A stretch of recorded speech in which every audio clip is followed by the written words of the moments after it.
Good morning and welcome to Rising. We have a perfectly adequate show for you today on this Tuesday morning, and we're going to get right to it. Was it perfectly adequate when you got attacked by those bugs last night, or did that not happen? If you missed it yesterday, Robbie's been seeing these, invasive lantern flies? Yes. They're everywhere. Did it happen again last night? No. The perfectly adequate thing is a loving reference to my old co-host Ryan Grimm, who would kick off the show. He was most stern, no-nonsense person. More than you. Yes, right. I'm Dr. Chuckles compared to him. Okay, got it. Well, coming up on Rising, I'll be discussing how Congressman Thomas Massie may have an idea as to why those Epstein files are being guarded so closely. Plus, the Trump administration has started its illegal immigration crackdown in the city of Chicago. And there seems to be a divide among male Trump voters and female Harris voters on things like having children and focusing on your career. But first, Robbie, what's on your radar? Let's get to it. Well, the national mainstream media is finally paying some attention to the brutal murder of Iryna Zarutska, 23-year-old woman who escaped war-torn Ukraine only to be stabbed to death on public transportation in Charlotte, North Carolina last month. Now, the alleged killer, DeCarlos Brown, is a schizophrenic man who had been arrested 14 times, previously incarcerated for 5 years. The horrifying attack was captured on surveillance camera. Now, in the footage, Brown can be seen sitting behind Zarutska, and he stands up, and without warning or provocation, he stabs her repeatedly in the neck, killing her. The footage was shared widely on social media, where it drew significant interest, horror, and shock for many people, including many conservative commentators who see this incident as an example of the violent crime problem in predominantly blue cities. It's also an example of the media's double standard. There's no way around it. When Daniel Penny, a white former Marine, intervened on a subway train in New York City to stop a mentally ill black man, Jordan Neely, who was threatening commuters and had previously assaulted 3 women on the subway and accidentally killed him while restraining him in a chokehold, well, this became a major national news story. It was covered relentlessly by the media. It sparked widespread protesting among left-wing progressive activists. It was a big deal. Penny, by the way, was eventually acquitted of manslaughter. Many of his fellow passengers testified at his trial that Neely was threatening them, and they were relieved that Penny had the courage to act. Unfortunately, no one on the train with Iryna Zarutska could have prevented DeCarlos Brown from suddenly and without any warning viciously attacking and killing her. The ability to protect the public from DeCarlos Brown ended when he was released back onto the streets. More on that in a minute. Now, this murder took place more than 2 weeks ago and occasioned zero national news coverage at the time, even though it's a very similar, though completely reversed situation from the Daniel Penny case. But now conservatives are talking about it, and President Trump has weighed in, and the mainstream media has been cajoled into covering it. And you can guess exactly what they are saying. We are going with a textbook conservatives pounced framing, in which the story is not the story itself. The story is that conservative people care about the story. Cue Axios, which describes the story thus, quote, "The gruesome video of the fatal knife attack on Iryna Zarutska on a light rail car in Charlotte is drawing attention from MAGA influencers seeking to elevate the issue of violent urban crime and accuse mainstream media of undercovering shocking cases. Their headline, stabbing video fuels MAGA's crime message." The tone is one of feeling inconvenienced. It's so annoying that conservatives are pointing out that people have been murdered. Seriously. Here was CNN's Brian Stelter, focusing on what he finds vexing about the story. I have to say, some of the replies to Musk, some of the comments around this story are baldly racist, stoking fear of African Americans because this man attacked a white woman. The open racism on sites like X today, it's eye-popping. But there are also legitimate questions about this so-called career criminal, someone who had been a repeat offender. And those questions, I hope they're not lost amid all of the cesspool kind of comments on social media. Yeah, legitimate questions indeed. Now, I don't think random online trolls making racially offensive comments is the most important part of this story, so let's kick off that larger conversation on what went wrong here. Now, thankfully, local reporters Joe Bruno and Hunt Sains did some terrific reporting, actually interviewed the mother of the suspect. According to Bruno, Brown's mother is, quote, "not making excuses for her son. She says what he did was atrocious, it was horrible, and it was wrong. The point of her speaking isn't to make her son out to be a victim. He's not. She says she just wanted to speak about the arrest to highlight how the system failed and things got to this point." So here's some relevant information from her. the mother. Brown was arrested 14 times for a variety of offenses and was sentenced to 5 years in prison for armed robbery. He served that time and then was released. Now, afterward, he returned home to live with his mother, who reports he was unstable and psychotic. She actually had him involuntarily committed, and he was diagnosed with schizophrenia. But after 2 weeks, the courts released him. She refused to let him return home. He became homeless. He began making crazy and erroneous calls to 911 and had subsequent interactions with the police in which they did attempt to get him to use mental health resources. Unfortunately, voluntary mental health treatments are not going to keep a determined psychotic person off the streets. Now, reacting to the murder, North Carolina Governor Josh Stein, a Democrat, writes on X, "I am heartbroken for the family of Iryna Zarutska, who lost their loved one to this senseless act of violence, and I'm appalled by the footage of her murder. We need more cops on the beat to keep people safe. That's why my budget calls for more funding to hire more well-trained police officers. I call upon the legislature to pass my law enforcement recruitment and retention package to address vacancies in our state and local agencies so they can stop these horrific crimes and hold violent criminals accountable." Okay, but the problem here is not actually a lack of beat cops, unless when he says he wants to pay for more police, what he wants is more policing of who gets to use public transportation. Unsurprisingly, Brown was a fare evader. He had not paid to be on the train, and he'd not paid to be on the bus that he took to the train. So what this case really highlights, in my view, is the need for, unfortunately, coercive mental health options. And it breaks my libertarian heart to say it, but it's true. We need to keep dangerous, mentally ill people locked up. If not in prison, then at least in an institution where they can't hurt themselves and they can't hurt innocent bystanders. Let's get serious. Look, I agree with you. This story should have been covered. I think it was horrific what happened. And I think when you think about somebody who has 14 previous offenses, some of them include like dangerous weapon use, robbery and other things, I was kind of just shocked that this can happen. I still do think that this is a local issue for local police, you know, the governor, the mayor to deal with. I think crime in urban areas is an issue, point blank. I don't think that I never said that it wasn't, but I do think that it requires, if it's going to use federal assistance, like let's say in Chicago, where we have a laser focus on, which is why I believe that, I can't speak for the Axios reporter, but why they probably try to connect the dots of highlighting crime. I mean, Republicans have largely been the party of law and order for decades, since Reagan pretty much.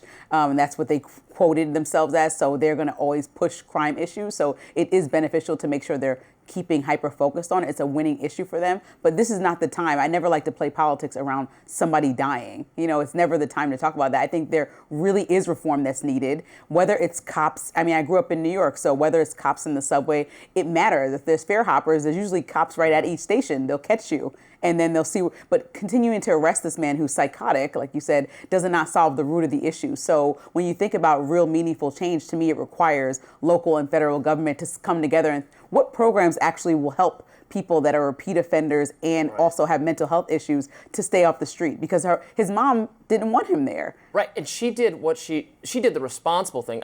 My biggest pet peeve is when there's a mass shooter or a killer or something violent happens, we go, oh, why didn't anyone say anything? And then we find out that the family did say something, that they reported to law enforcement repeatedly. She had him committed for as long as she possibly could, but at some point a judge or a court said, this violent schizophrenic man who's been in prison and been arrested 14 times, who has schizophrenia, who has a history with weapons, this person, we're not going to keep them. Again, it doesn't have to be prison. We're not going to keep them in an institution. That's crazy to me. We need to expect better from the coercive part of the system to actually keep dangerous people. I'm not saying it needs to be prison. It needs to be something other than the streets, because this is unsafe for people, for judges to decide that, oh yeah, this person, we'll just turn them loose again. If it's just mental health resources and there's no coercion part of it, it's not, these people can't help themselves in their this serious a mental health position. They can't just say, oh, I'm going to go decide to get better. They need to be kept somewhere, given antipsychotic medication, and then we'll see. But unless you're willing to do that, you're going to have more of these problems. I think that the conversation should be more about solutions. So if there are libertarians, Republicans, or Democrats with real solutions, because we haven't found any to solve crime in major cities all over the country. Yeah. So if anybody has real solutions, then to me, federalizing cities is not then I'm all ears. I think that's the number one thing we need to Rooms start with hearing. padded walls. I mean, honestly, it's put everyone. Not everyone, but schizophrenic people. Yeah, I've said this before. I loved One Flew Over the Cuckoo's Nest as a kid. It was one of my favorite books. But I think it's had a damaging effect on how we view the institutionalization of mentally ill people. There are some violently mentally ill people who just need to be kept off our streets, or we don't have civilization at all, and we're going to have to be overly policed, and we don't want that either. All right, next up, President Trump is following through on his promise to make Chicago ICE's next target, and we'll discuss that and probably debate it. Stay with us. Trump promised Chicago was ICE's next target, and he followed through. DHS launched its latest immigration crackdown operation in the Windy City on Monday, dubbing it Operation Midway Blitz. ICE posted this to X yesterday. Chicago, a sanctuary city that attracts and protects criminal illegal aliens to the detriment of law-abiding citizens. In an ICE-led operation, we are here to remove these dangerous public safety threats from American communities. In response, Illinois Senator Dick Durbin called for an effort to, quote, stoke fear, or he called it an effort to stoke fear, and Governor J.B. Pritzker posted this to X. Once again, this isn't about fighting crime. That requires support and coordination. Yet we've experienced nothing like that over the past several weeks. Instead of taking steps to work with us on public safety, the Trump administration's focused on scaring Illinoisans. The operation was launched just hours before the Supreme Court handed Trump a victory, lifting the limits placed on Los Angeles area immigration stops. Those limits prevented immigration enforcement from making stops based on a person speaking Spanish or working in a certain profession. The Trump administration called that order from a California district judge a, quote, straitjacket on enforcement efforts.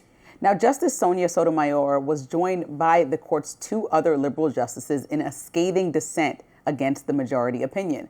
Justice Sotomayor writes the majority's decision is, quote, unconscionably irreconcilable with our nation's constitutional guarantees, and continues that decision is yet another grave misuse of our emergency docket. We should not have to live in a country where the government can seize anyone who looks Latino, speaks Spanish, and appears to work a low-wage job. Rather than stand idly by while our Constitution freedoms are lost, I dissent.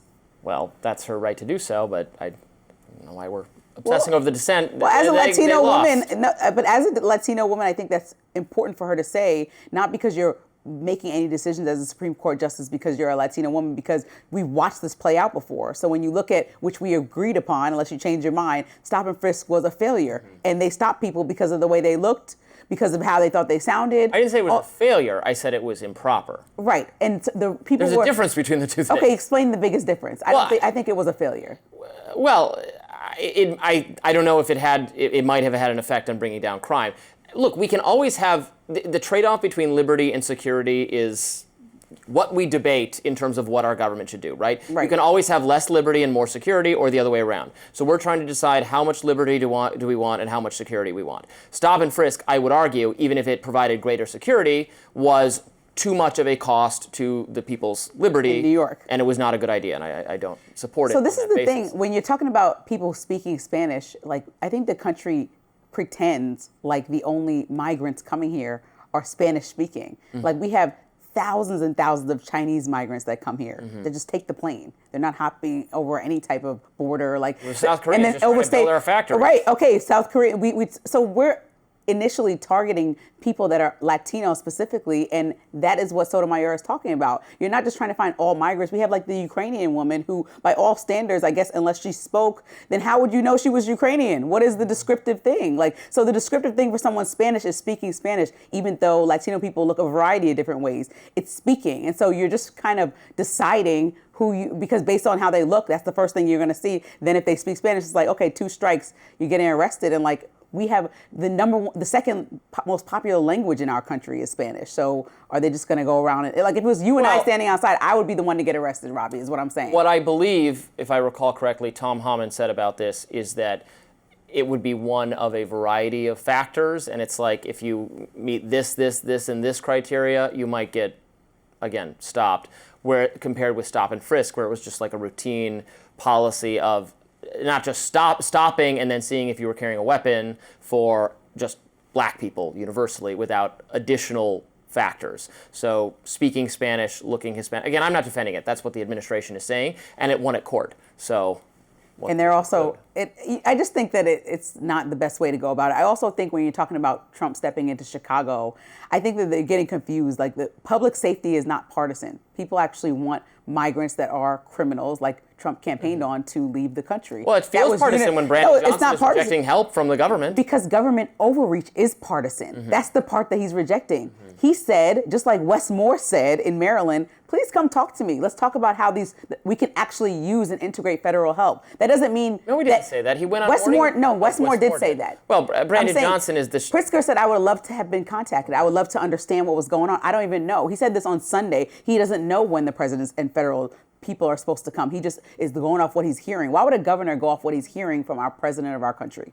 Brandon Johnson was asked point blank by Morning Joe, would you like more cops? Don't you think more cops would be helpful? And he wouldn't say so, even though it's obvious they would be. Because maybe he wants to implement a layer of strategies, and he doesn't want to just go off telling Trump, yeah, bring more cops. Maybe he actually thinks community policing is really important. Maybe he thinks investing in programs that get kids off the street is really important. So maybe he wants allocated funds and a conversation, which is respectful to do from a president of a country and a leader in another city. It's in another state. But it's always important to understand, if you look at our history and when there were actually emergency dire situations like Hurricane Katrina, in New Orleans, they actually needed federal help, and they called the president and said, please send in National Guard and help us out.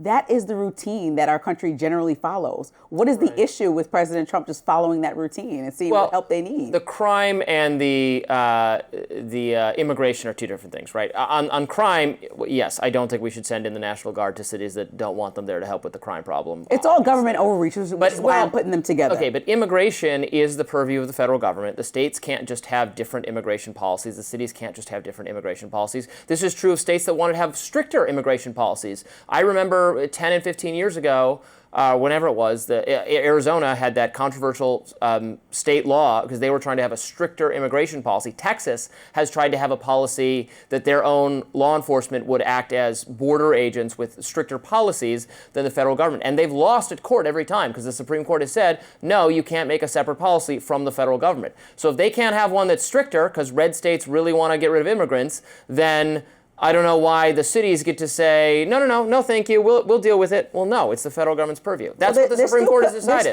I know, but in Chicago, they're still conflating two issues because all I've been hearing is conversations from Republicans saying how bad crime in Chicago was, specifically on Labor Day. Okay, so why are we talking about that if you're going there specifically and only for immigration? Because they won't let them help with the crime problem. No, it's not. They can help, but he has to have President Trump said that Pritzker needs, the governor of Illinois needs to call him. Why would the governor need to call him when you had this bright idea to send federal troops in? That makes no sense. You are the person of power. You call the person, right? When you get a job offer or something, doesn't your boss call you? You don't give them a call. Hey, you got the job. Like, hey, like you don't reach out and continuously go back and forth trying to say, please come help me. Like, there's a job offer. They reach out to you. They make the decision. President Trump needs to give Governor Pritzker a call and make this organized if he wants to help solve crime. Otherwise, yeah, go in there for immigration. But I also think that it's going to end up being unlawful when this all plays out in the book of how Trump's second term went. It's going to look bad. Well, the Supreme Court has no problem striking down aspects of the Trump agenda that fall outside the constitutional permission of the administration, and I'm happy to see that when it does take place, because I just love the Constitution. Next up, House Oversight Democrats have released the infamous birthday letter that Trump allegedly sent to Jeffrey Epstein. Don't go anywhere. Jeffrey Epstein estate handed over subpoenaed documents to the House Oversight Committee on Monday, and in one of those documents was the infamous birthday book letter that Trump allegedly sent to Epstein in 2003. Now, House Oversight Democrats wrote on X, here it is. We got Trump's birthday note to Jeffrey Epstein that the president said does not exist. Trump talks about a, quote, wonderful secret the two of them shared. What's he hiding? Release the files. The Wall Street Journal also published a story showing the letter from the birthday book. White House Press Secretary Caroline Leavitt wrote on X, the latest piece published by the Wall Street Journal proves this entire birthday card story is false. As I've said all along, it's very clear President Trump did not draw this picture and he did not sign it. President Trump's legal team will continue to aggressively pursue litigation.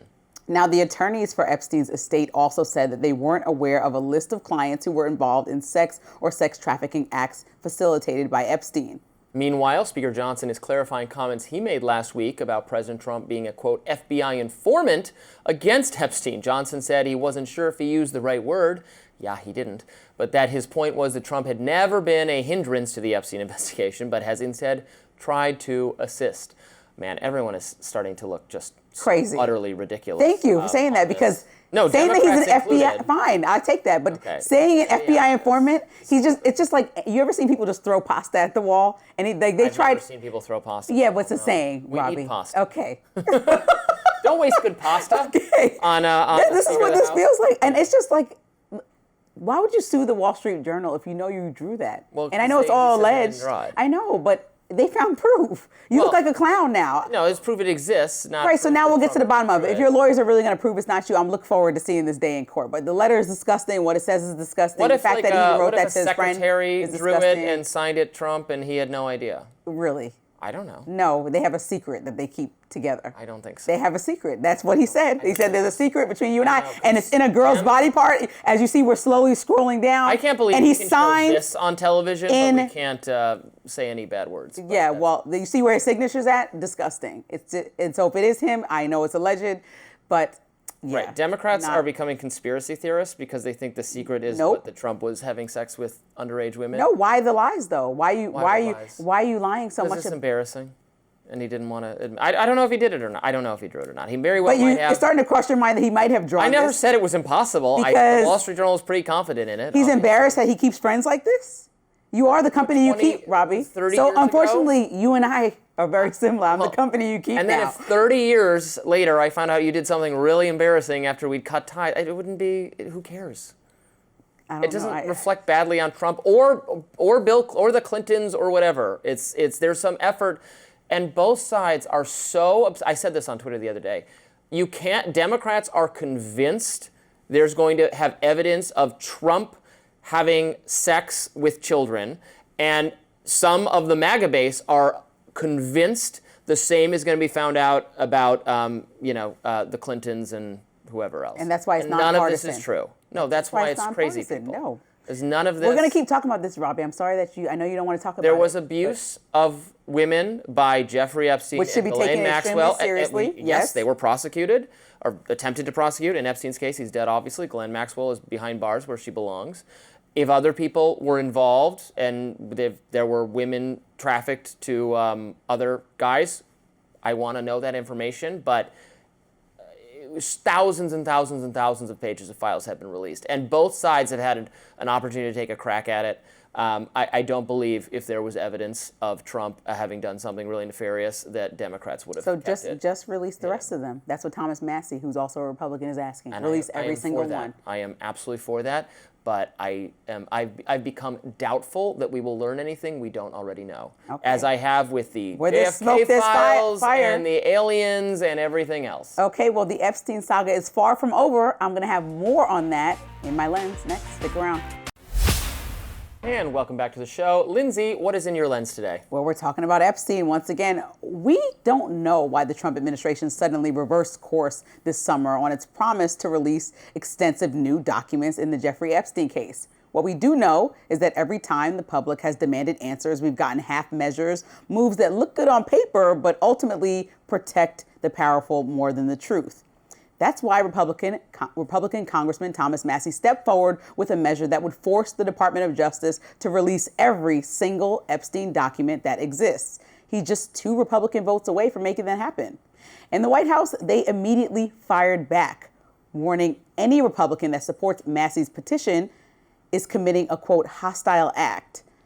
Let's pause right there. If the administration is truly committed to full transparency, why fight so hard against it? Well, Massie seems to know the answer. Let's take a look. I think it's going to be embarrassing to some of the billionaires, some of the donors who are politically connected to his campaign. And then he went further. Let's take another look. There are probably intelligence ties to our CIA and maybe to other foreign intelligence, and the American people would be shocked, I think, to know that our intelligence agency was working with a pedophile who was running a sex trafficking ring. So these are the reasons I think that they're resisting this.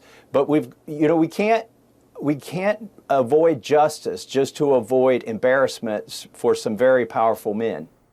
Now, this is where things get even murkier. So the acting deputy chief of the Justice Department, Joseph Schnitt, was caught on hidden camera saying the government will, quote, redact every Republican from an Epstein client list. That video was released by the O'Keefe Media Group, a far-right outlet. But the point is undeniable. The Epstein case is splitting the Trump administration and the MAGA base right down the middle. And yet, instead of showing concern for survivors, the president himself is downplaying the scandal. Look at him last week. But it's really a Democrat hoax because they're trying to get people to talk about something that's totally irrelevant to the success that we've had as a nation since I've been president. Irrelevant. Maybe irrelevant to the president's idea of success, but not irrelevant to the survivors of sexual abuse. One survivor made that crystal clear. Let's watch. Mr. President Donald J. Trump, I am a registered Republican, not that that matters because this is not political. However, I cordially invite you to the Capitol to meet me in person so you can understand this is not a hoax. We are real human beings. This is real trauma. Now that's the heart of the issue. Sexual violence is not partisan. It's actually a national crisis. More than 423,000 people ages 12 and up are sexually assaulted in the U.S. every single year. Nearly 70% are between the ages of 12 and 34. Now, behind those numbers are children, teenagers, and young adults whose lives are derailed by this trauma, while too many abusers continue to walk free. Yet even now, the Justice Department is fighting to keep names secret. Just days ago, they asked a federal judge to block the unsealing of an Epstein associate, actually two of them, who received six-figure payments from him in 2018. And their reason, quote, privacy concerns. Privacy for Epstein's associates, not for his victims. So we're left asking, why does our system protect predators more fiercely than it protects survivors? Why are powerful names still hidden while survivors have to plead to be seen? If we're serious about justice, then full transparency is not optional. Survivors deserve to be believed, heard, and protected. And no one, no matter how rich or powerful or politically connected you are, should ever be above accountability. America has to stop protecting predators and start putting survivors first. Okay. Why do we even need to wait for Congress to do anything? We saw all these alleged victims at a press conference. They said they're going to put together their own list. Let's do it now. Yes, and they right could be now, working today, on that too. But right now, you're asking the people you're asking the people that have been deeply traumatized, that are also interested, because Thomas Massie said on ABC on Sunday that he spoke to the survivors and they agree with what he's doing. They want him to get the signatures to move forward to release everything. They are asking him to go about that way so we can see who is being protected. Thomas Massie explained that even if they put out a survivors list, a list of people who have wronged survivors, there still is a reason that people want to understand, even the people who are victims, as to why the government, if they were working with Epstein, why they were so closely protecting somebody who was a known pedophile. Because there's been arguments that he's working with our government and other international governments. A representative in Congress is saying that on national television. Is not going off at all? You don't feel like for women that are saying they're sexually assaulted? Not at all. For a ride by these people? No, I'm absolutely not. I don't think that it's going off at all. I'm not being taken for a ride. I believe when women say they've been sexually assaulted, I would like to follow through, and I think our government should. I don't automatically believe any claim anyone makes on any subject. I think people who come forward... But we know... Why is it hard to believe when we know that Jeffrey Epstein is a convicted pedophile, and we know that Ghislaine Maxwell is convicted as well and assisted him? So we know that there are people... Jeffrey Epstein raped me. I could make that... but there are people that he's done this to, people that we know of and people that we don't know of, obviously. So why can't these women be of those people? And these women have no political affiliation that they're... I was among the... So when you go into the backstories of some of these women, they initially did not claim that they were abused. Then years and years and years later, when it became clear there was going to be a massive financial payday, this is what Michael Tracy has done such good work uncovering, when it was clear that there's going to be millions of dollars potentially for you to reinterpret your experience working at Mar-a-Lago or wherever as assault. Oh, you know what?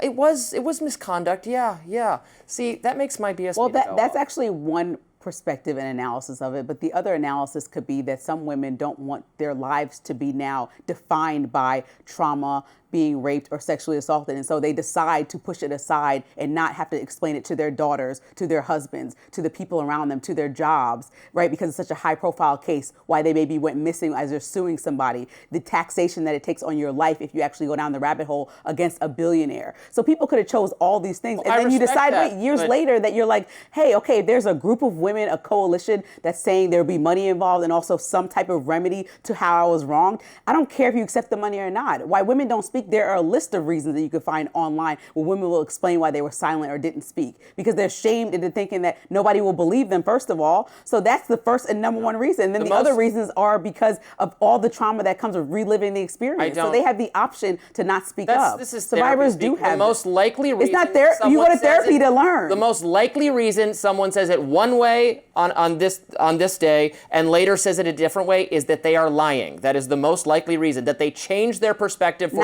financial gain, I don't think when it comes to sexual assault, that's the most likely reason. Sexual assault is not different from yes, it is any different. other That's not the same thing as me category of lying things. about, oh, Robbie, I stole your pen yesterday and changed my mind because you said the cameras were rolling. No, that's totally different when something this traumatic happens to you. Some people, There's Robbie, a financial incentive. No, some people don't want to be defined by this trauma. You have to accept that. Like if something that egregious happened to you, there's some people who do not want to continue to relive it, and that's okay. I mean, I've interviewed people who said they don't want to continue to talk about this and heard enough stories that this is a recurring theme. Everyone is not lying. And yes, there have been liars before. And yes, people have been sued and criminally charged for the wrong reasons. And we can go down a different conversation about that. But do I believe these women who took the time out to put their face on national TV and say that I was a victim of Jeffrey Epstein? Yes, I do believe that. I'm going to start there and then let their case.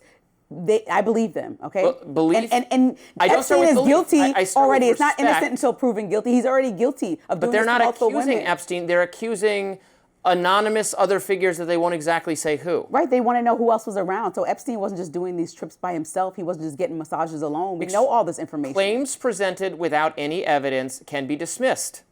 You last week said that these women are not naming names because they will get sued out the gazoo. That's what you said to me last week. You think that if they say out loud that they will say the names, that they probably will get sued by whatever agreements they made. And so if that's the case, then maybe that's why they're not saying names. They're going to put a client list together for themselves because you're powerful in numbers if you all understand what happened. And hopefully they could present it to Congress where they won't be prosecuted for sharing with them. And hopefully Congress can do its job. Yeah, they took the money for a variety of reasons. And I think that speaks to your credibility to continue talking on this issue. But I favor all transparency. We can clear this up very quickly and just find out who is involved. But I think it'll be Democrats and Republicans. So what is Trump so scared of? I think it'll be billionaires. I think it'll be a lot of people. But why are we protecting them? I just don't understand the connection to protecting them, especially when there's no one to protect. Because there's nothing. It's nothing. Eventually, you are on an island with this. A lot of people believe there's something. Well, a lot of people believe there are aliens. But when those people go at that hearings and say, oh, yeah, there's all these files and all these records and all these things, then show it to me, and then they can't demonstrate that, again, my BS meter goes off. Eventually, aliens and sexual assault are not the same thing. I just told you 423,000 women get sexually assaulted every year in the U.S. Aliens, we do not see 423,000 of them every year in the U.S. Nobody's even I'm not denying that one. People get sexually All right, assaulted. so then it's not the fact that this is like aliens. Some people You're comparing a ridiculous. No, that's not even a good analogy in any world. This actually happened. Jeffrey Epstein actually committed these crimes, and these women are saying that it happened to them, and they're just asking Congress to look further into it. And if you think that's too much of a request, that's to me a little bit ridiculous when you know that he has done this to young girls. The most egregious thing. This is not about him. This is about other people. Yes, because other people were there, and like other people, there's photos, there's information about other people were there. So now other people were there, so they must have been guilty of sexual misconduct. No, we should find out if they are, and we shouldn't protect them just because they're billionaires. And if a congressman is going on national TV and saying he thinks other billionaires, Democrat and Republican, and donors are involved, then we should look into it, right? Because the last thing or the most important thing for us as the U.S. should be to protect children that were sexually assaulted, especially. No? Yes, but that's very emotionally manipulated. Like, it's for the children. No, these were children. These were children. They're 14-year-olds. Show me the evidence. I will happy to change my mind if I have changed my mind in this direction because of a lack of evidence presented. Even by officials over and over again who swore there was information they would release it. What they what I suspect is they came to the conclusion that there isn't new credible information to release. So I have changed my opinion on this based on new evidence, unlike everyone else who takes any interest in this story, which no amount of lack of evidence for their position emerging can move them in any direction. All the documents that Thomas Massie is asking for will squash this, right? Good. It should be on the same team. Release it, and but we'll be done with because it. thousands and thousands of pages of documents have already And been John released. Thune, a and senator, no is saying that he's number gonna, of documents as soon as it makes will its way to ever Senate, that convince he's gonna shut people, it down. just like no new information on the moon landing or the JFK assassination will ever convince people obsessed with this that they were wrong. Now people are obsessed. People are clearly obsessed with this. I want more disclosures. I just don't think you're going to get anything new, but I'd be happy to be wrong. A new poll of Gen Z voters is showing a large political and gender division coming up. Why young men and young women see. A new survey is showing some interesting differences in the views and aspirations of Gen Z men and women. It was conducted by NBC News, asking those aged 18 to 29 what was most important to their personal definition of success. They then split the results up based on whether they voted for Trump or for Harris in the 2024 election. One of the biggest contrasts was in how they rated the importance of having children. Now, the survey found that, quote, Gen Z men who voted for Trump rate having children as the most important thing in their personal definition of success. Gen Z women who voted for Harris ranked having children as the second least important thing in their personal definition of success. Looking at the rest of the survey, both men and women who voted for Trump placed a big emphasis on having children, being married, owning their own home. By contrast, male and female Harris voters were more likely to value things like a fulfilling career, emotional stability, and using their talents and resources to help others. The results have led to questions about what the causes are of this large divide. On X, Wall Street Mav says liberal women have been brainwashed by radical feminism into this path. It's no wonder birth rates are way down.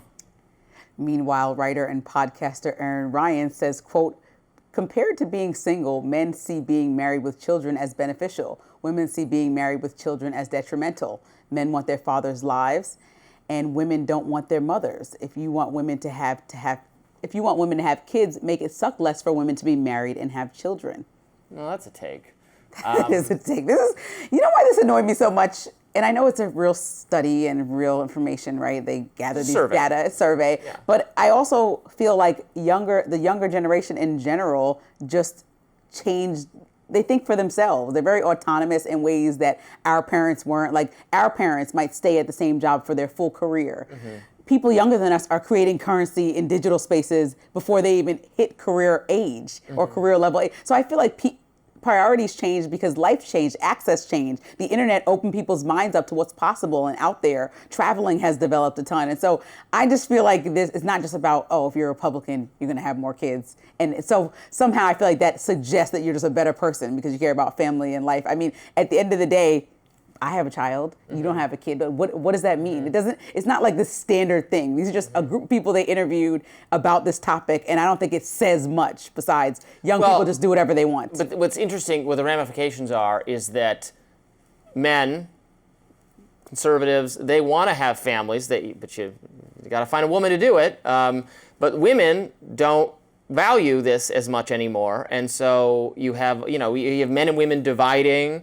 Politically speaking, women now so much more likely to be Democrats, men more likely to be Republicans, men wanting to settle down with a nice lady, but all the nice ladies don't want to do that. That's not what's happening, though. That's what the survey I don't results care. That's what say. I'm saying. Like, it's not like all these men, like, oh, I'm ready to have kids, like 21. That's what they want. Ready to have kids. I think they're just lying on here. You don't take anything face value that people say. We just talked about that in the last segment. I don't think these men saying, I want to have kids, like, come on. I know some single dudes. And at 21, or 22, like, yeah, I'm ready to start this family up. Well, maybe not 21, 22, but in your 20s who want to meet a nice lady and start a family. And the single ladies I know have very high standards, and they don't get. Now it's about the women's standards. Well, they're a little high. Honestly, in my view, I'm not single. The single ladies have high standards, so we should. This is again that conversation. Like, we should just date whomever. They should do whatever. They should actually don't even work. And we should just be happy to have a man that wants a baby. We should just be happy to have a man that wants to have children with us and marry us with nothing, no ring, no proposal. Just, you want to have babies? Let's do this. You may not be aware of this because you're with someone and you have a child and you have a nice little family situation. What may I not be aware of? That according to, again, the survey results of studies, single childless women are in a more unhappy self-report more unhappiness than women who have children and are in a stable relationship. So the implication, again, I'm not saying, I don't care what people do. I don't care at all. This is the implication that many on the right will say is if they, your word, settled, got with a guy, had a kid, they'd be happier. Stop, don't mischaracterize what I said. Having a kid and a family is not settling. But I'm saying you want all women to settle. I don't want all any women man. You're saying their standards are too high. That's why I said settle. They should bring down their standard. Less what women do than I do. I'm just saying, I think they'd be happy. Some conservatives think they'd be happier. So I just want to understand, like, women are not supposed to, with this new age that we're in, where they are afforded career opportunities. We're seeing women be the highest rate of business owners in the last decade, I believe, according to studies. I'm just saying, women have access to things that they were largely left out of for decades. Like maybe our moms and our grandparents didn't have the same access that we have. And so now they're pursuing their dreams in a variety of ways, and they're getting scolded because they don't want to sit down and have babies and get married first things first. They didn't shun those things. They're not coming at anybody who doesn't want to do those things. Self-reported rates of depression and saying maybe you're undervaluing a little bit. There could be a balance, but also maybe sitting at home. And I'm not lecturing you. You know, you're happy and you have a family. But maybe sitting at home wasn't working for. Maybe there was depression there when they were just, there was a time when the woman was for the most part expected to stay home. And now it's beautiful that it's an option for women to stay home. And I know that stay-at-home moms who work 10 times harder than I do because it's a hard job. But I'm saying that's an option. And I think that now that it's more optional and women have a variety of things to choose from, that's a beautiful thing. And so when they're reporting that they want to have kids later on in life, I don't feel like hearing from conservatives saying, oh, you're choosing the wrong path. Oh, your standards are too high. Like, stop. Cut the crap. I feel like that is a ridiculous broad stroke brush painting of women just being miserable. And I know what you're about to say, like, oh, the depressed, like, cat lady, like Taylor Swift. Yeah. No, that's not. Taylor Swift is engaged now and happy, and she waited till what conservatives would call later in life. No, she's happy. She's fine. It's not that later. How old is she? I think she just maybe just hit 30. Okay. But that's not that late. I don't consider that late. I think your 20s is a good time to find somebody, meet somebody, and everybody do what they want. I don't care what people choose. Wait, I want to repeat this from our producer. Tell me one more time. What? What are we hearing here? I don't know what's going on. We're reading studies. This is a quote from our producer that show single, unmarried, childless women are happier. This in now, breaking news. They're reading in my ear. The producers are telling me they found study that single, unmarried, childless women are actually happier these days. Good. So for the person who is completely uninterested in anything having to do with women's relationships, like you just said, then okay, you just said to me. You said, so I'm just saying, like, I'm telling you, women are saying that. This is a study that just says I hope everyone is doing what makes them happy. All right, we got to go, guys. Up next, Speaker Mike Johnson's majority is expected to get even slimmer after today. We're going to be right back.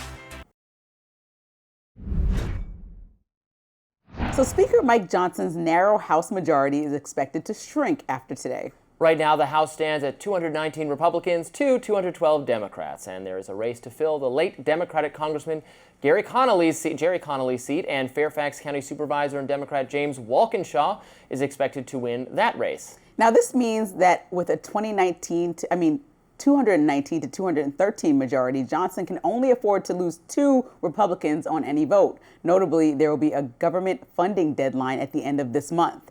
Walkinshaw told Newsweek he feels confident about the outcome, saying, quote, "We feel like we've run a strong campaign. There's a lot of energy. We've had huge getting out the vote rallies over the weekend and knocked on more than 5,000 doors just this weekend, getting a response from voters." Walkinshaw's Republican opponent, Stuart Whitson, wrote on Facebook earlier this month, "Honored to have the support of Glenn Youngkin and Winsome Earl Sears. Their message is clear. Virginia's future's on the line. Let's bring the energy to the polls on September 9th. Now, aside from That's me. Aside from Connolly's open seat, there are 3 others in the House. 2 of those are from the deaths of Democratic Congressman Raul Grijalva and Sylvester Turner. The third is from GOP Congressman Mark Green's resignation. Yeah, there was a lot of people dying in office lately, which goes to show the advanced age of our Congress. Jerry Connolly was given a key Democratic top position in the Oversight Committee role. Old, and also was dying of cancer, and then did die of cancer, which is very sad, obviously, but it's the promotion just of people who've waited their turn for 800 years in Democratic circles is unbelievable to me. Well, I think across the board, you know what I took away, and I'm just going to defer a little bit. When we watched the RFK hearing, I was like, everybody is just old, so old and giving him lectures, and I just would like to see one young person just share the thought of a young person. It's gone like this over time, the curve of how many people die in office, because if you go back to the beginning of the history of the nation, people died a lot earlier from diseases we can prevent now with antibiotics and everything. And so RFK would continue to allow normalcy in the CDC. So deaths in office have gone way down, but now they've come up again because of the advanced age of the Congress. You don't want to talk about vaccines and RFK? We're going to stay on topic. Isn't that coming up today? So this Democrat was supposed to win by 30 points. This is not like something that's going to be huge, but I think the symbolism matters, because these people are the same people that couldn't go home and explain their big, beautiful bill to people around the country, Republicans. Yeah, so now don't be surprised when this is a beginning step towards the midterms, when you're seeing the symbolism of this moment, and as you lose seats matter, because the legislation that you put forward and the things that you fail to do, like provide transparency on Epstein and other things that your constituents were looking forward to. Because I think most of the country, and this is coming from, I think, Thomas Massie on ABC, he was saying that there's like 80% of the country that would like to see all the files released. They're interested in this moving forward and providing justice to survivors. So when you're doing things like the big, beautiful bill and not following through on Epstein like you promised, don't be surprised when midterms come up. And this is the beginning stages of what that looks like for Republicans. Republicans, I think, have overreached on some fronts and have maybe opened themselves. The big, beautiful bill is not popular. I don't support it. Americans don't support it. They've done some things wrong, for sure. It goes to show the weakness of the Democratic Party that they have not more successfully exploited this and are not predicted to necessarily, it'll be very close. They might take back the House, they might not. They should be gaining massively in any other usually the opposition party gains massively in the first midterms. So it really goes to show how screwed the Democrats are, that they cannot capitalize on the blunders and the unpopularity of the big, beautiful bill, that they just have nothing going for them. I won't argue with you. The last line is extreme, nothing going, but I do think that they could have done much more by now, for sure. We will see. That does it for us on Rising Live. Thanks so much for watching. Look out for more exclusive YouTube content coming your way today. And be sure to like, share, and subscribe to The Hill's YouTube channel so that you never miss any content. And for those of you who like to listen while on the go, we're now available anywhere you can listen to podcasts. See you later.